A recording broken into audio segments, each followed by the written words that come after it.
Yan mga kapakner at mga partner nakain na kami itong halian at nakapagpahinga naman. Start na tayo sa pagpapalupot. Ihinto muna namin yung pagtatali ng papalupot muna kami para may nangyayari tayong trabaho. Mga partner, start na kami magpalupot.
Sa mga kapakner, kanya-kanya kami trabaho. Kami naman tiyaga datali kami ng damsi dito sa may balag. Pag nariyan mag-grass cutter sila ka-drops tsaka si Makmak yun ando na nagpupuno-puno ng kalamansi.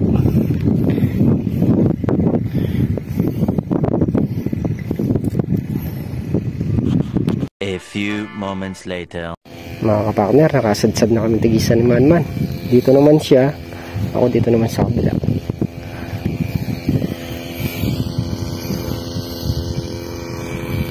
Si Tolnarel, tuloy-tuloy pa rin sa pag-grass cutter. Maganda nga magana grass cutter. Konti na lang yung dadamuhan namin. Yung mga nasa sili na yan, asarol na lang yung gagana dyan.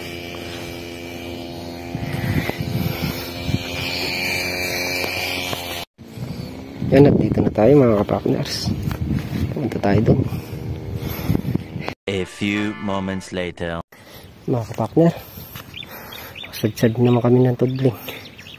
Bali itong natalian ng ganito. Ano na, 4 na tudling na po.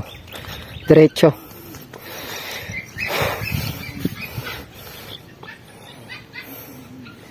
Siguro hanggang mamaya ako magtatali kami. Madali namin yung kalahati. Ubusan ng work, madami. Madami talaga yan. Ayan yung dalawa. Nagpupuno-puno. Sakto na yayari tayo sa balag na yan. Paluputin naman yan. Tapos gambulin pa yung sili. Pero yung sili pagka 3 magagambol sa 2 araw naman madadali. Dahil nakaraang ginambol namin yan, inano namin ang daan tubig halos 3 araw. Minsan 2 lang kami, minsan 3. Kumakairan pa sana ng asarol na 2, 5 tayo. Dali lang obligadong gambulan yung sili. Umubal. Kung umubanlik, nahuhukay kasi. Hindi na ng tubig. Lumilitaw na yung mga ugat niya.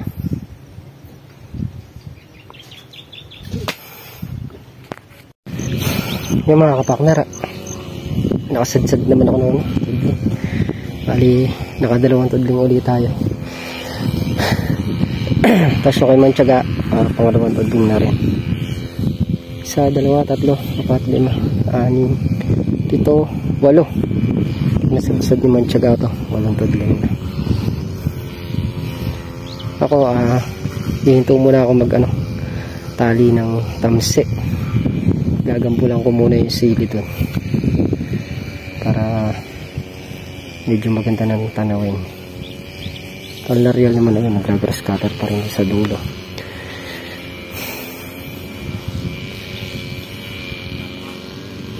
Salubungin ko lang si Manman para mayari na rin itong tudling. A few moments later. Yan mga kapaknarat, start na tayo mag-asarol. Magbabawas tayo ng gambulin.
mga kapakner. Kailangan maganyan natin lahat para tumibay yung puno niya. Malisiman mo na yun, dire-diretso pa rin sa pagtatali. Sumakmak naman ay nagkakabit din ng tamsidin sa may maikli na trots. Ayun, nagra-grass cutter si Dolnariala. Umuwi muna sa bet yung nagsusuka yata si Aliyah, kaya pinauwi ni Lea. Baka dadali nila sa sa hospital, baka pa-check up.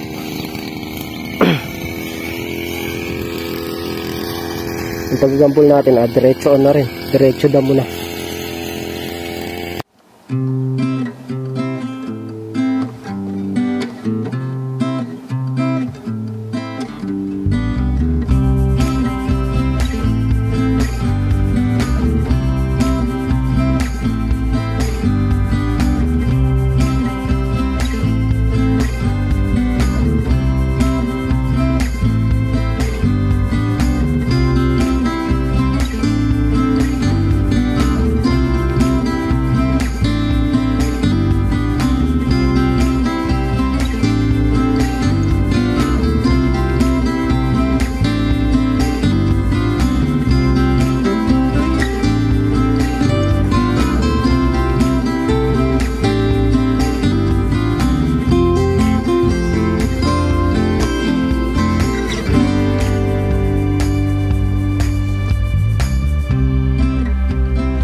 Natali. Lalagay.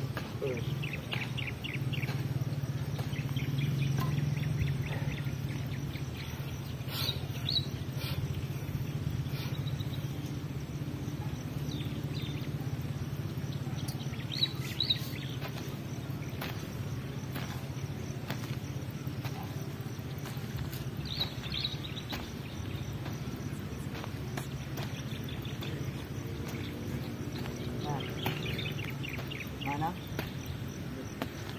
Di umabot? Yari. Ba't di umabot? Naputol.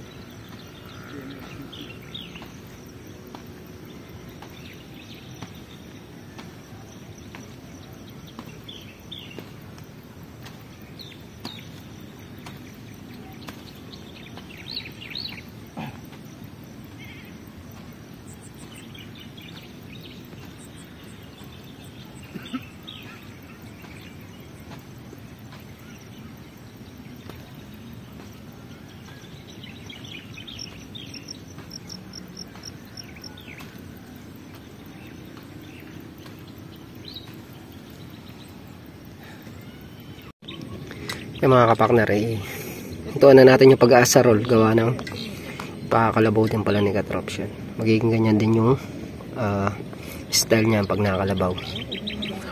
Gawin ko na lang, lilinisin ko na lang itong may sitaw. Mga tuding ng sitaw, hindi na kukuha ng grass cutter. Siyang dadamuhin ko. Yung mga kapaknarat, magdadamo na nga lang ako. Papakalabaw pala ito pag medyo malaki na yung sitaw para hindi matabunan. Yung lupa daw nito, dito kukuha kalabaw, mapupunta dito yung konti. Tapos yung iba naman dito sa kalamansit sili, dito mapupunta. Kaya yung inasarol na yan natin, ganyan din yung kalalabasan. May slope din lahat yan. Mas mabilis nga naman yung kumpara sa sarulin namin. Gagawin na lang natin, dadamuhin na lang natin yung mga hindi nakuha ng grass cutter.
Naagapan na natin yung damo mga kapakners para hindi matambunan yung sitaw natin.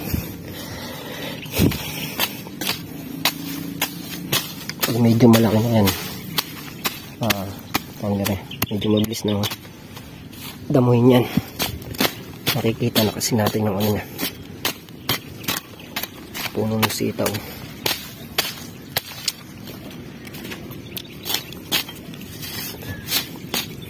Importante maunang lumaki yung sitaw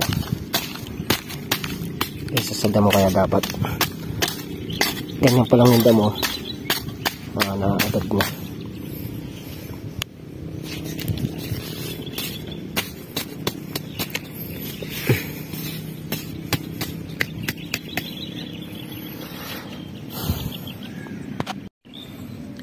Mga kapakner, kinalahati lang muna natin to. Tapos sinabay ko na rin itong sili. Ito, nakalipat na rin tayo dito sa isang tudling.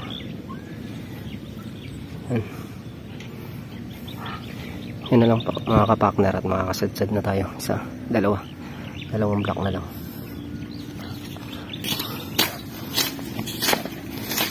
Okay, magandang tinitingnan. Hindi kasi makakuha ng ano to, grass cutter. Kaya mano-mano lang pagdadamong ginagawa namin dito.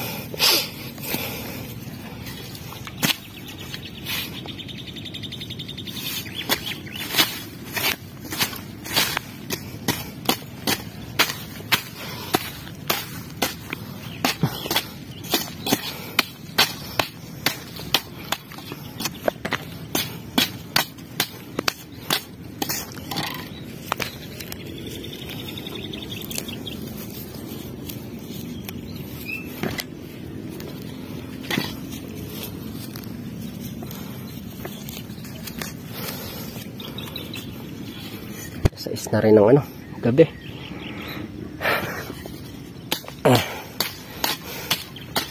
medyo padaling tayo gawa, no? Marami yung trabaho.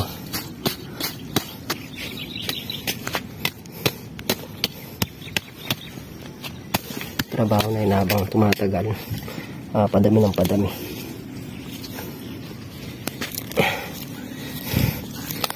Kailangan agad-agarin na natin para hindi kami mahirapang pare-parehas.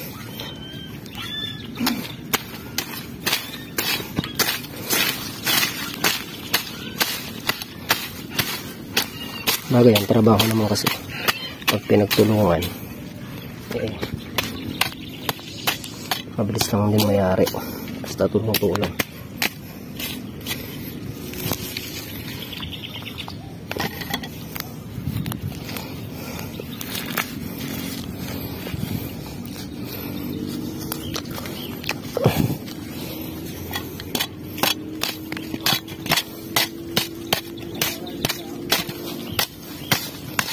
Yan.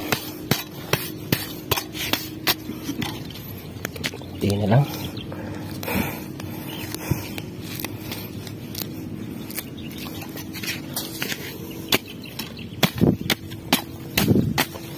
Ay, tinamaan. Sayang. Sinasabi ko. Tinamaan natin bagong hulit. Sayang. Ito naman iwasan niya.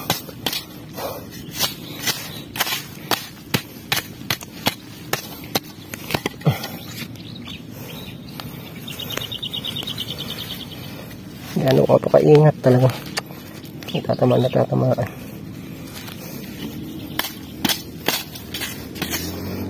Ito na lang, maliit pa lang yung tinamaan. Malaki yung mas nakakainaya.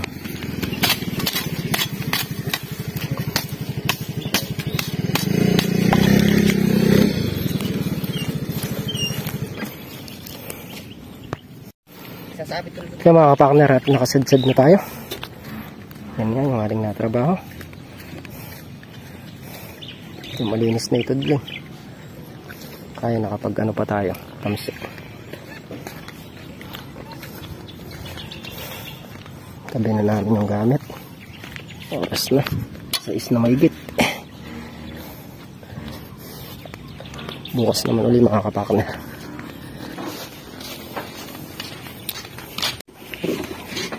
Kaya mga kapakner, at kami gagayak na nga. Hindi na lang makmak yung mga gamit. Bukas naman ulit. Madilim na, namak. 6:06 ng hapon. A few moments later. Yan mga kapakner, dito na nga kami sa bahay.